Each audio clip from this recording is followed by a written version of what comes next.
have those instances throughout the next coming days and weeks where a story, a memory pops in your head, reach out to the family. They'd probably like to hear it. Sound good? At this time, I'm going to invite Joan's mom, Miss Susie Beardall, and she's going to bring us a few words this morning.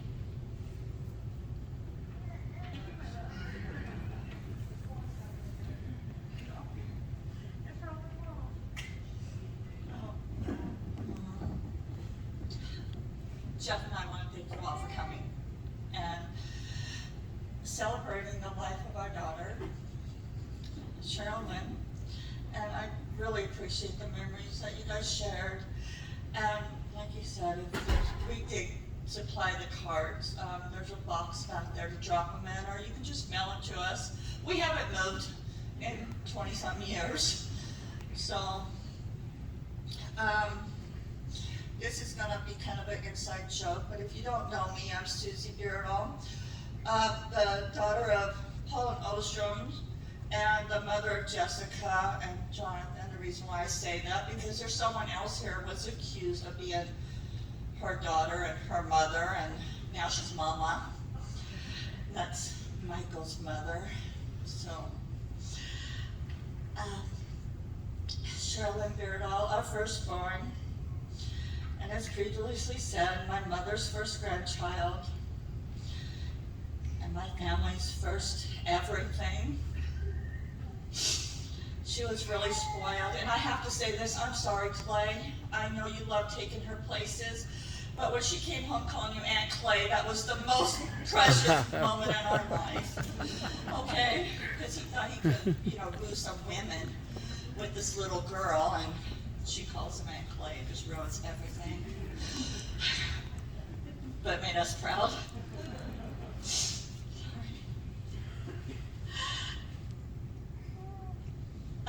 When I found out I was pregnant with Cheryl Lynn, I was very scared and nervous.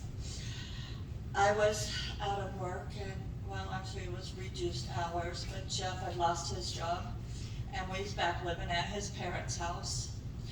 And, telling a man who at the time could not support his wife, let alone a child, was kind of nerve-wracking, but he was so excited. And God works mysteriously and wonderfully. He got a job, and we were able to get our own place very shortly, actually. And one of the most exciting times we had was, as my belly grew, we could lay in bed and watch her move. And it was more exciting than watching TV. You could see her head, her spine. Every once in a while, a foot would press. As painful as that was, it was very nice to see that little foot. And she would just sit there and roll. And as much as I loved watching it, I was always fearful of the umbilical cord getting wrapped. But if Jeff rubbed my belly in a rotation, she would push forward. But if he would go up and down, she would hide on my spine.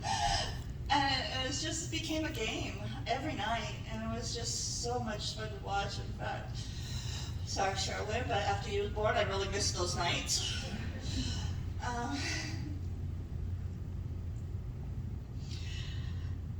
She loved her dad.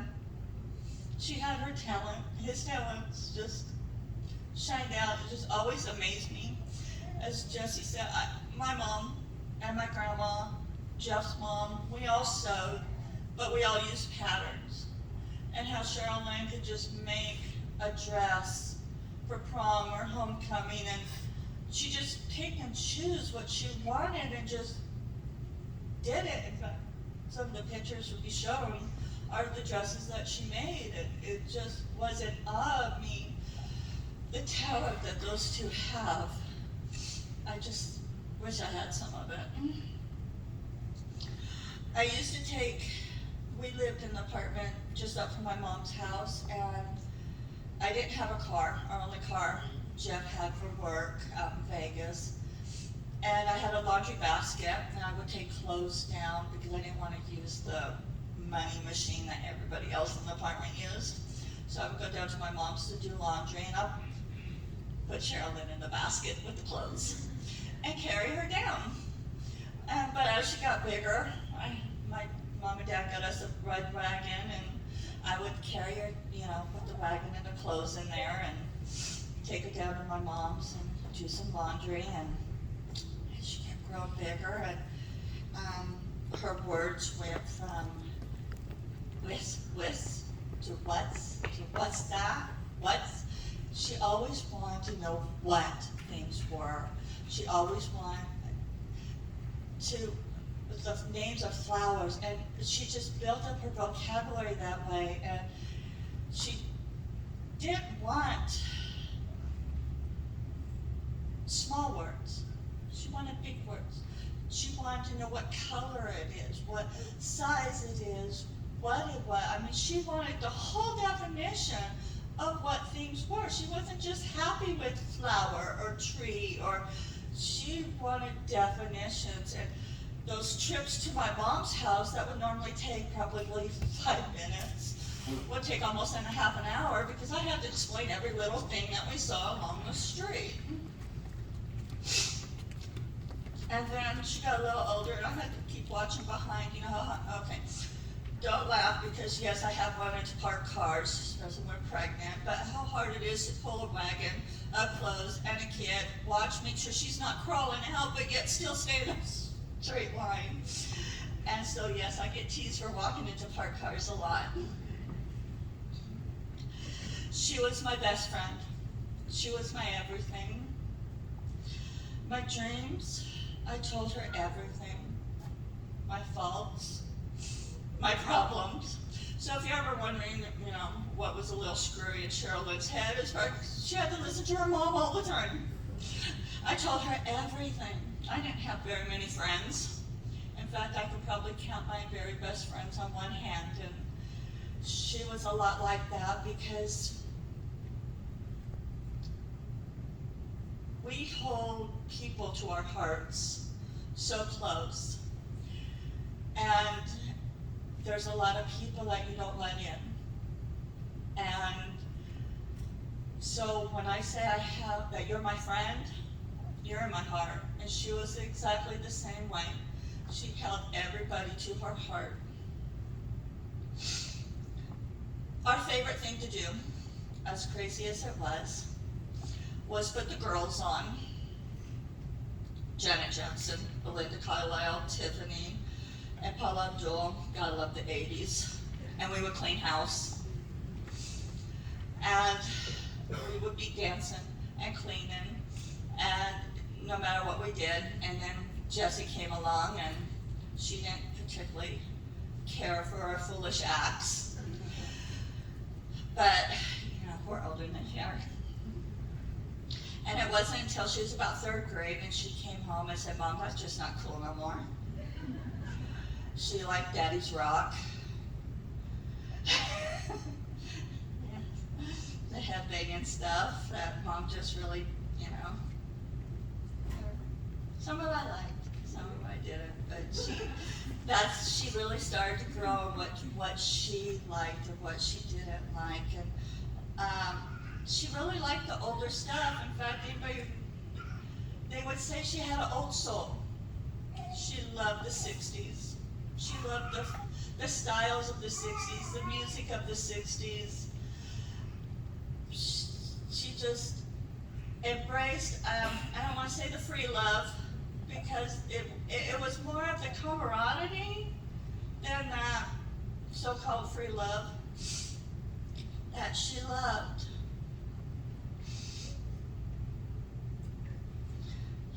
But she grew into old literature, English literature, Edgar Allan Poe, Shakespeare. In fact, she even taught a few teachers a few things because she knew it so well. People always seemed to love Sherilyn, her smile, the way she was helpful, the way that she accepted people.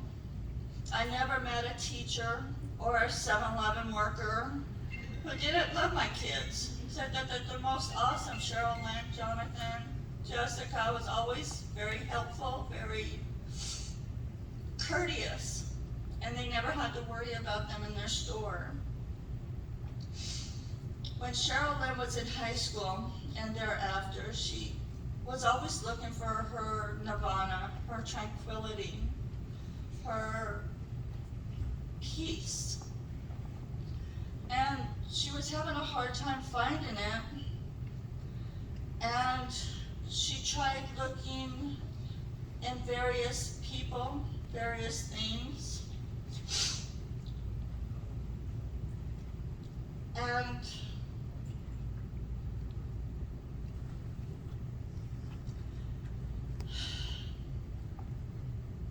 I tried to teach her that it was in Jesus, only through Jesus do we find the peace. And because she didn't see it in church, that peace, there was so much bickering that she saw. She just didn't really go through with that and tried to find it outside of church, which of course there isn't. Jeff and I have always been very proud of Cheryl Lynn though. No matter what adventures she went out for, like wanting to be a motorcycle mechanic, or her coolest idea was to build her own motorcycle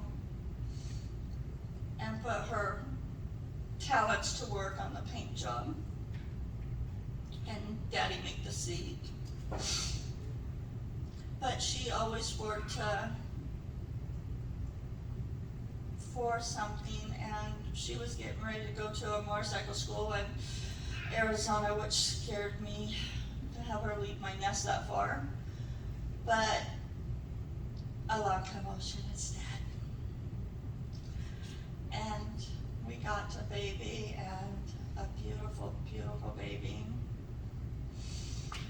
And so she stayed around here and played the role of mom, and unfortunately had to play the role of dad a lot too. And Ocean and I had to really talk about that, how mommy could do what she needed to do because she had to be daddy too, and keep a roof over their heads. And I know Ocean, like I said, I've said this so many times, she would get angry as a child. Oh, her anger. Listen, little girl. Her anger was so bad that I said, sing. You cannot, and I taught Cheryl Lynn this too when she was little, but she didn't have anger, she just loved to sing. You can't be angry and praise God at the same time.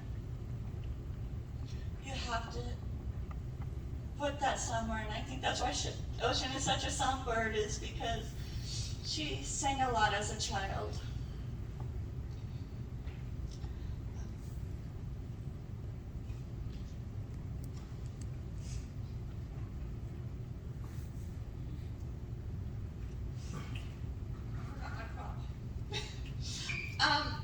Over the years, I have written many things, many different notebooks.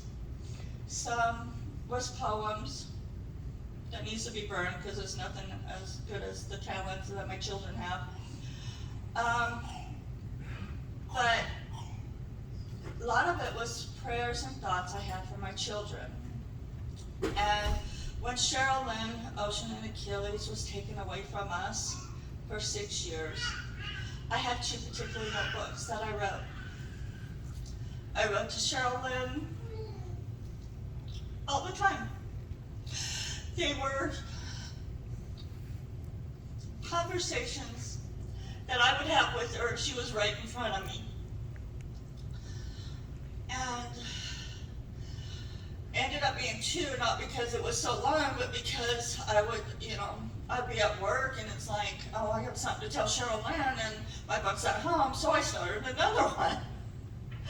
And so I always made sure that there was always one with me in a vehicle and one at home, and so they're not in chronological order. But there was always conversations in there to Cheryl Lynn, and some to Ocean and Achilles, especially at birthday and Christmas when I didn't get to see them. Or if I had something special to tell them, and at the end of it was always a prayer. Because even though I could not be with Cheryl Lynn, Ocean, and Achilles, I knew God was.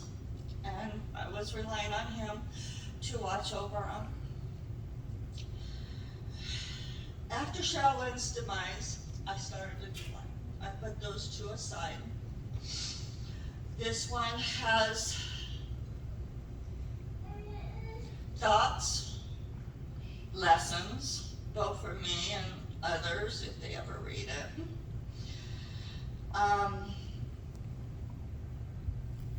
It's more about Cheryl Lynn than to Cheryl Lynn. But the one thing that is in here fairly early is something I wrote to Forrest.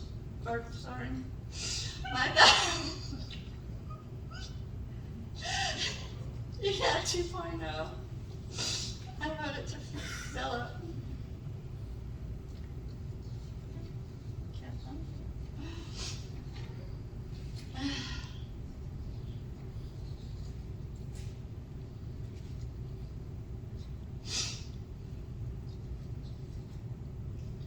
If you ever want to see what crazy things I told my daughter, you should read this book someday.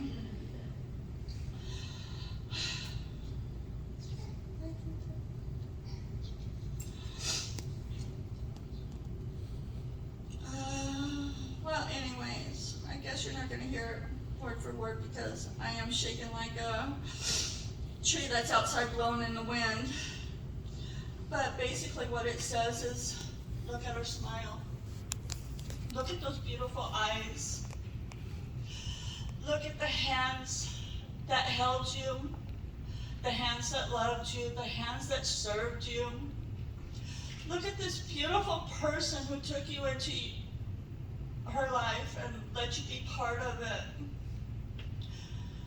Look at the beautiful daughter that she gave you. And keep thinking of these things. I want you to think of this every day. And then think how you took her away. Think of how you took that smile away. How you took the brightness of her eyes away.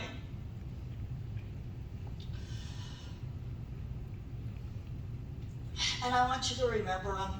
Remember him always, Philip. Just remember what you did. And then the last thing I want you to remember is I forgive you. You are not my problem. You are not my enemy. You are not mine to even think of. You now belong to God. You are his to deal with. And I really do forgive him. And I do pray for him and everyone that they do find Jesus and they do change and become like Jesus.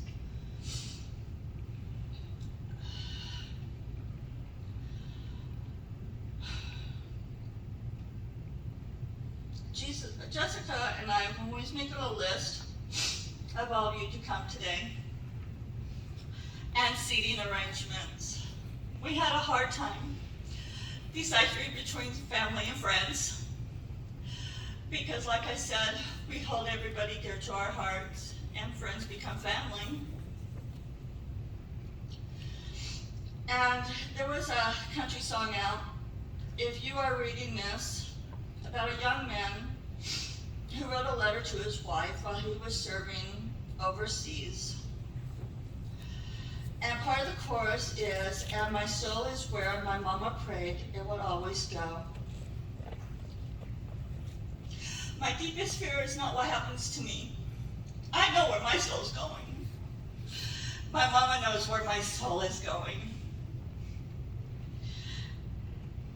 But I want to make sure that all my family knows where their soul is going. And does your mama know where your soul is going?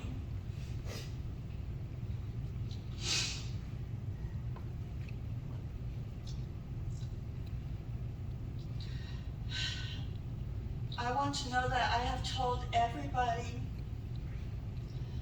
my life, how important they are to me each and every day. I try very hard. It's not very easy for me because I don't talk.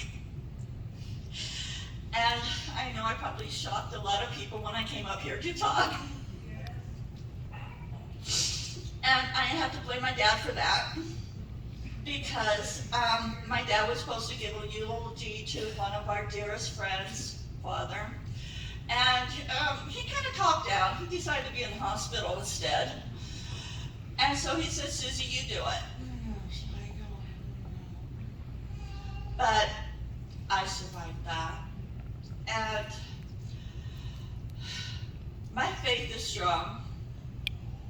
My knowledge is strong, but what's not strong is me. I am not a bold person. And God has been working very hard with me to make me a bold person. I want to be a bold person for Him. And so this is why I am up here, standing here, is to try to be bold.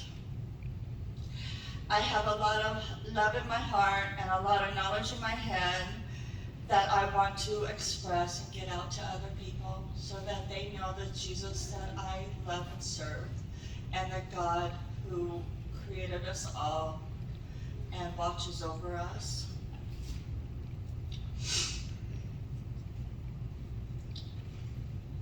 So I'm not sure how to end this. I never wrote an ending for this, to tell you the truth, because words just kept coming and coming. And all I can say is I have a lot of scars in my life, a lot of forgiveness I had to do. And I watch Cheryl Lynn every day. She's everywhere I am. And I just thank God that her scars are healed. Her scars are taken away. And I know someday mine will be too. And I pray that if you guys do not know Jesus, I would love to invite you. I would love to introduce you to the Lord and Savior who can take your scars away. And so since I don't really have an ending, I'm just going to leave.